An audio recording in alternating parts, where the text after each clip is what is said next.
Today in the Locked On Sabres podcast, little World Junior talk, little prop bet talk, little mid-season award show as we approach the midway point of the NHL season.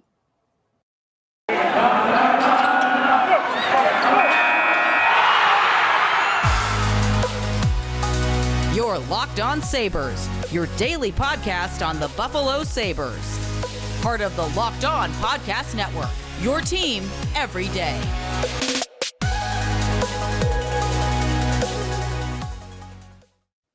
Thanks for making Locked On Sabres your first listen every day. We're free and available on all platforms, including our Locked On Sabres YouTube channel, where you can now watch the show. So be sure to like, subscribe, and comment. We're going to do a mailbag episode and a couple of shows. So if you want to jump in with a question on the YouTube channel, feel free to do it there as well. Although I feel like, Jordan, I haven't looked at ours as of late, YouTube comments in general usually can be a cesspool. Would you agree? Yeah. I tend to look at it sometimes for laughs. But if you want to leave a comment and you have a constructive critique or something like that, that would be helpful. I don't know. I don't really worry too much about stuff like that. One of the comments, so our most recent comment was from The Joke Man. Always enjoy the show! ! Thank you. That's it. Like that's not necessarily good for like the mailbag, but we'll take it. That's just a nice person. That's just a nice thing to do. The Joke Man is the nice person, and maybe it was a joke. Also, Evil Jim. We could have won every game Dell lost. He cost us big time. That's pretty mean to Aaron Dell. But I mean, it's also kind of accurate. Aw. I mean, come on. How many games there? Wait, you know what? Like, let's play this exercise out. We'll let's humor Evil Jim for a second. If Aaron Dell, who played, how many games do we think Aaron Dell played without looking? Like 3, probably. He played that one Leaf game that I was at. The Sabres should have won. Remember that goal that like dribbled past him? I feel like he's played more than that. He started 4. He's appeared in 7. Okay. All right, so let's take the 4. Let's just take the 4 for now. In the 4 games, he allowed 20 goals. That's not great. Not great. And the Sabres are at 25 points. They are 8 points out of a playoff spot. If Ukko-Pekka Luukkonen had played those 4 games, how far out of a playoff spot would the Sabres be? So do we blame Kevin for that? Do we blame Adams for that a little bit? You could. I haven't really all season about the goaltending because I didn't think the Sabres would be good in the first place. So I just get through the season with whoever, and I don't really care. But I don't know. Would you want to make the argument, hey, you're 8 points out. Your goaltending's cost you probably 3 or 4 games. And maybe if you had put a little bit more effort into goaltending in the offseason, we could have had a season. It's a long game for them, I think. So I'm not going to – I don't think playoffs was any part of the plan. It's just about like looking better, looking more competitive, and they've done that. Like they've been definitely successful this year if their goals aren't as lofty. But yeah, like I understand the frustration for sure. It's like we're playing a guy that shouldn't be playing in the league. Yeah. So let's talk a little World Juniors. That's coming up on Boxing Day on Sunday. Austin Broad from the Future 716 podcast, who is diving full in on the World Juniors, the Sabres prospects that are going to be at the World Juniors. He's going to join us maybe tomorrow. We're still working out the details with him for a more expansive look at the World Juniors. But I'm getting pumped. I'm getting excited. No Olympics is helping towards that because I love international sports, international competition, and this is really the only time you ever get that in hockey because the pros really never meet in that setting. So you get the junior kids here. And usually going in, like you, I'm only aware of a couple of guys, 2 or 3 players and then the Sabres guys generally. So I know enough of the players to kind of be like, oh, I know him. And then you kind of learn about guys as the tournament goes on. Is there enough of that for you this year? Whether it's Shane Wright, who's going to be the first overall pick this year. The Sabres really only have 2 prospects. They have Owen Power, who's going to be noteworthy. And then Nikita Novikov's going to be on the blue line for Russia. He was a 6th-round pick of the Sabres this past year. Is there enough of that? Is there enough guys you've heard of, guys you're interested in looking at to get really, really into this tournament? Real quick, did Isaac Rosen make Sweden? Oh, sorry, that's a good name you brought up. I don't But know for I sure, mean, but I think as you're looking that up, to. I can add. Yeah, it's He had to Owen. Okay, he has. He had to have. I'm gonna look it up, but yeah, go Okay, ahead. but yeah, like Owen Power, I think is the thing that I'm the guy I want to watch the most. Sabres just picked first overall in a draft where it was like first overall was kind of questionable. I think they made the smartest choice. They took the best player available, so to speak. But it's and everything I've heard out of Michigan's been pretty good. Like I think that he's done everything that he's supposed to do. But I want to see him play in this tournament. They didn't play it last year. I'm pretty sure, right? They did play it last year. They did. They did in Edmonton in front of no fans. Okay. Yeah. And this year, if a tree falls in the forest and no one's around to hear it, doesn't make a sound. That's and this year's back in Edmonton. Edmonton and Red Deer are splitting it this year. That's cool. So Isaac Rosen did make Team Sweden. Okay, so we got three guys. That's pretty good. I think it's less than what we would have wanted. For some reason, I was hoping for like a last minute like JJ Peterka because he can't go to the Olympics now. Yeah. But we'll live with this group. Yeah, I love this tournament. I love this tournament so much. It's quick. They play a lot of games like really fast. So it's like you're never without games. It's a great thing to add to like the bowl schedule. If you're interested in like holiday TV watching. But yeah, like the US I think is in if you're talking about the US like teams like situation, I think they're in a tough group, and I don't think this team is as potent as years past, but should be interesting. And who doesn't want to watch generational talents like Shane Wright play? Yeah.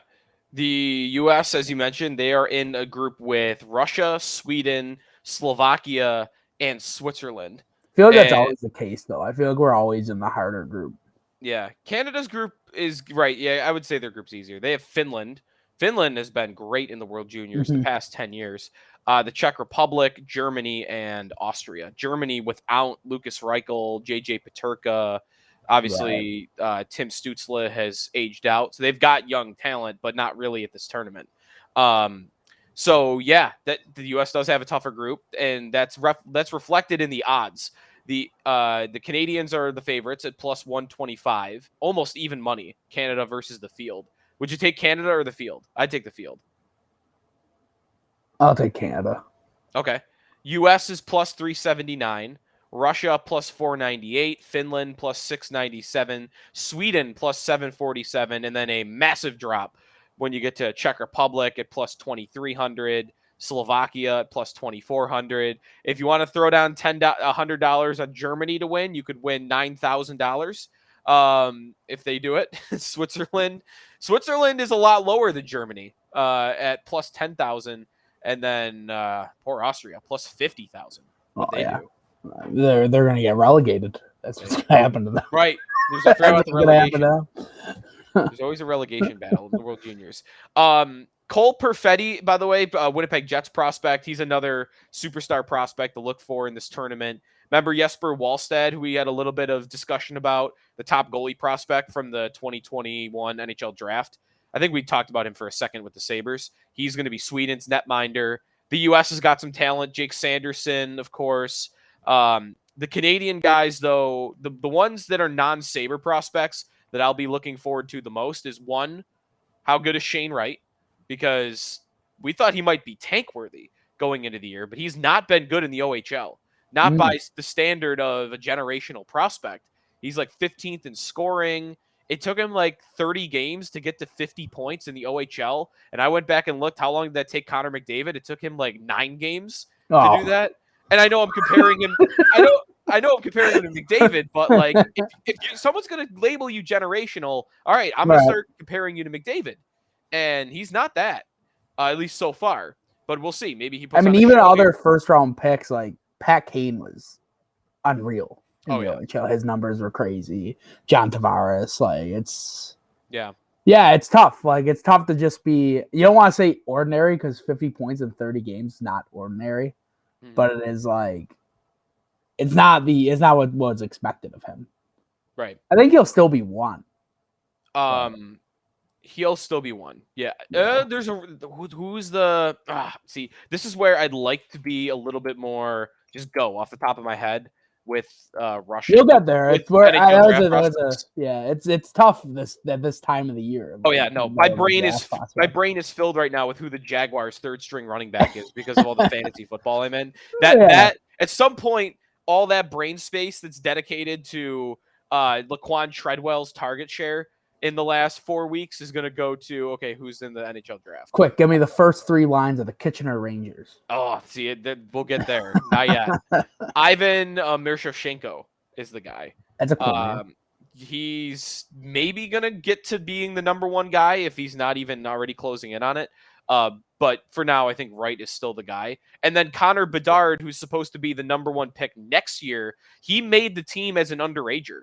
So sometimes you'll see the like there's a few players that are wearing a cage. Those are the guys that are underagers. So Bedard did make the team. He made Team Canada. So he'll be out there as well. He might steal the show over Wright. We might show up to see, okay, how's this number 1 overall pick look? And we're suddenly gonna fall in love with next year's number 1 pick. Hope we don't do that too much because I don't think we want to be talking about the top of the draft next year. So all right, World Juniors, and then obviously Power's the Sabre that we're looking forward to seeing the most. He should dominate. He dominated the World Championships, and that was men, right? So dude should win MVP of this tournament, considering his size and his physicality, and I don't know. I think Power should really show up and dominate this tournament, but I don't think there's much more to say on him there. All right.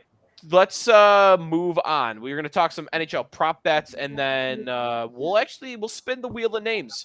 The Sabres golden wheel of goal scorers when we come back here as well on the Locked On Sabres podcast. But before we do that, I just mentioned fantasy football season we're in playoff time right now. It's big boy time.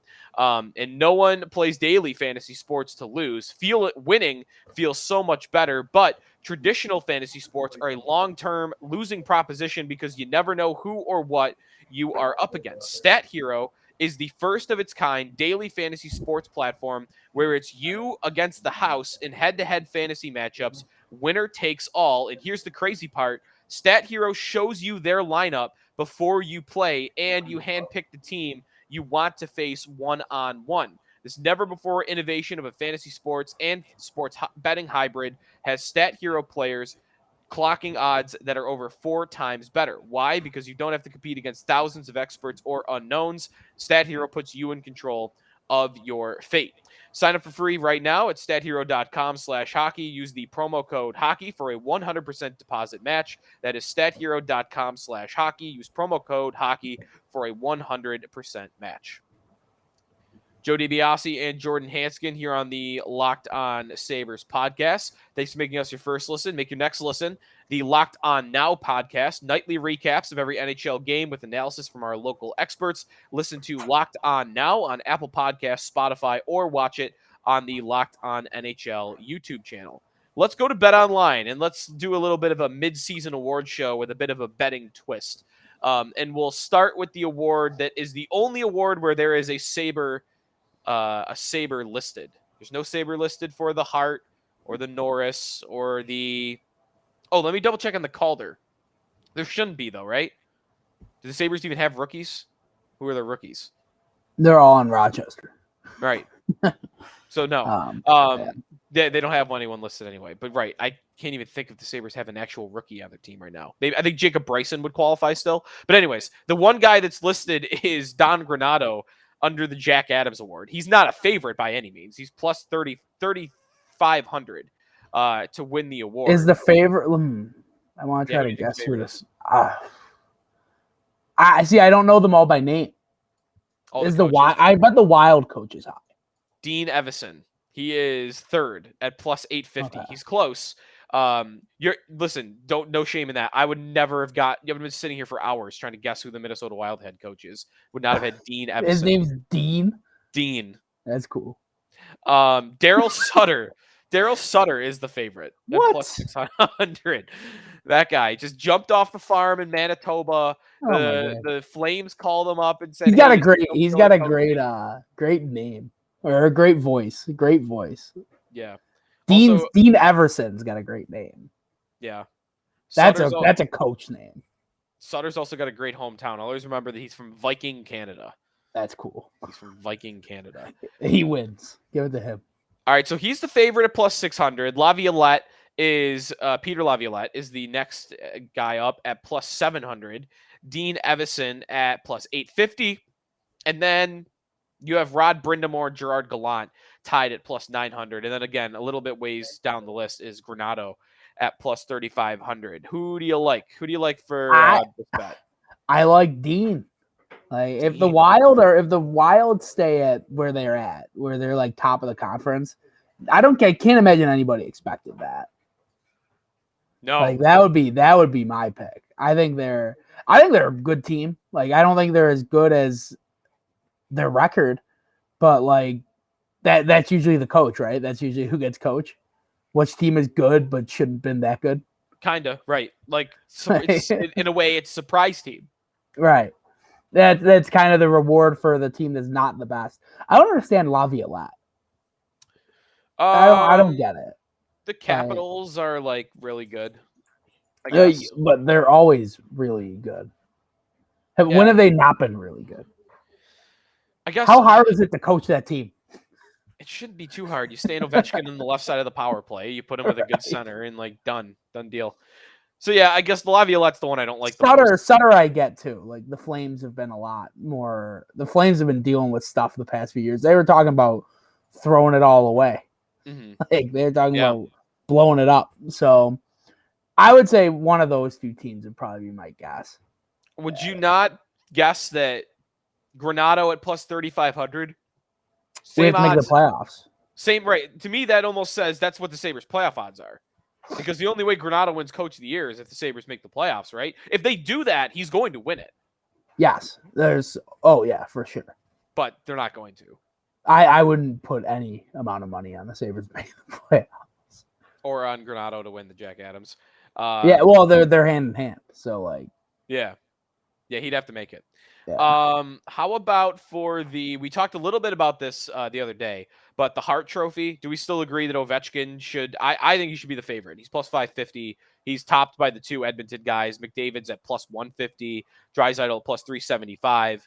I would give it to, let me rephrase. If I were a voter, I'd vote for McDavid. I would maybe vote for McDavid every single year. Not even kidding. I think he's the best player in the world. I know it's no fun, but that's that.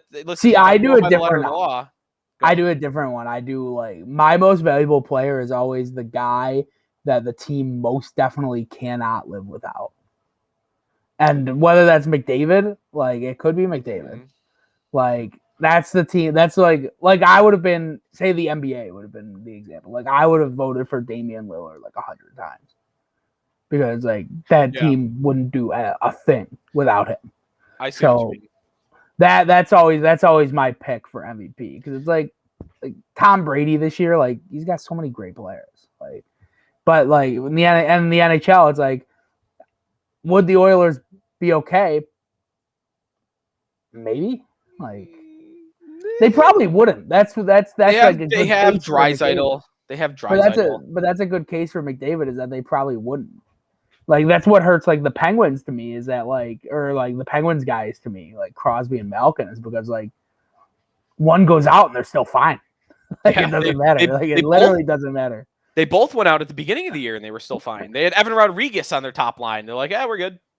Yeah, so like if you put each of these players into that equation, like what comes up? Mm-hmm. Like Austin Matthews, I kind of throw away because that team I think would be fine. Like I don't know, like they're pretty. Yeah, maybe they wouldn't though. Like you never. It's tough to call. I kind of like a dart throw on Kirill Kaprizov at plus 3,300. I like that too. I like that. Yeah. But I'm high on the Wild for a lot of these things. Like I just think like it's stunning that they're so good. Like, yeah. Kaprizov, by the way, 36 points in 30 games, so over a point a game pace this year. And right, the Wild, we talked about them when we said Evison should be coach of the year. They're awesome this year. How about for the Calder Trophy? Lucas Raymond is plus 175 as the favorite. Red Wings phenom. Trevor Zegras is plus 225, and then the other Red Wing, Moritz Seider, is in third at plus 600. Zegras, just because of the one goal, I feel like is going to get consideration no matter what. But like, credit to him, it's not just the one goal. Like, that might overshadow his season. He didn't even score it. Right, no, it was an assist. He's at 25 points in 30 games. Lucas Raymond for the Red Wings. Both guys are really playing on their team's top lines. Raymond's at 28 points in 31 games. So I'm not ready to call that one. I think it'll probably be one of those two, but it's a pretty close race. Unless, did you think Seider should throw his hat in the ring? I think it's tough for a defenseman just because if there's forwards that are putting up big point totals, it's just tough for a defenseman to get in there. I think the Red Wings, like, if we're talking more about coach of the year too, like, I think the Red Wings might have to be in the consideration.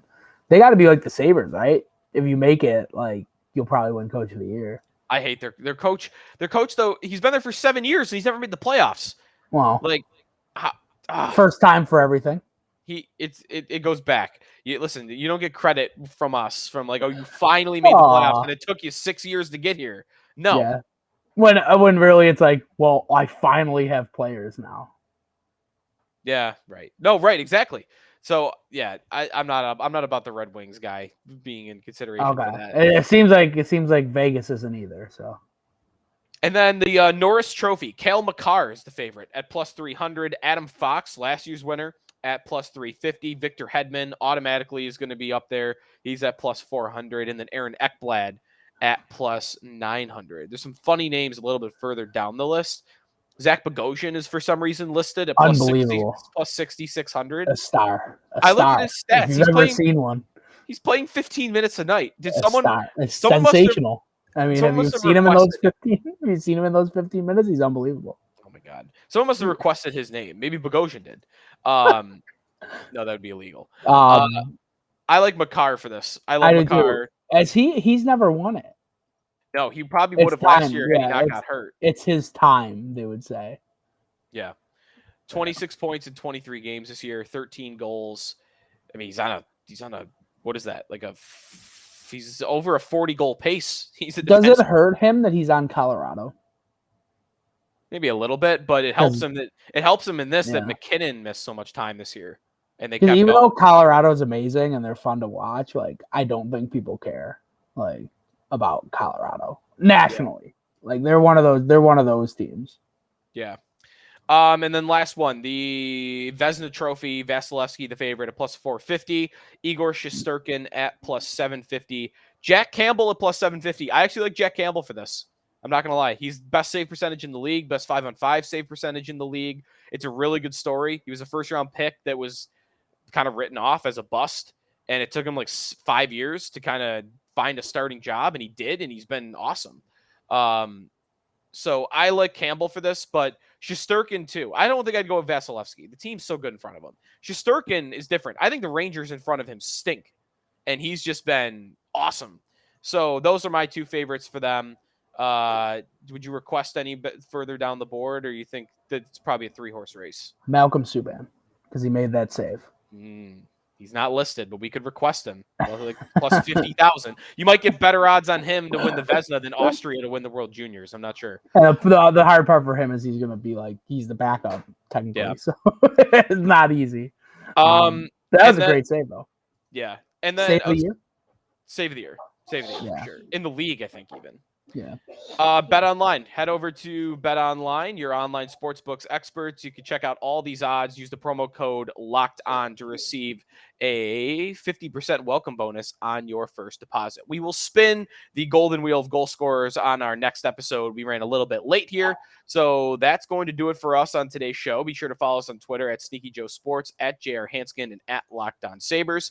And thanks for making us your first listen every day. Be sure to make your second listen Locked On Bets, your daily one-stop shop for all your gambling needs. Locked On Bets, hosted by your boy Q, with expert analysis and insight from Lee Sterling. It's free and available on all platforms.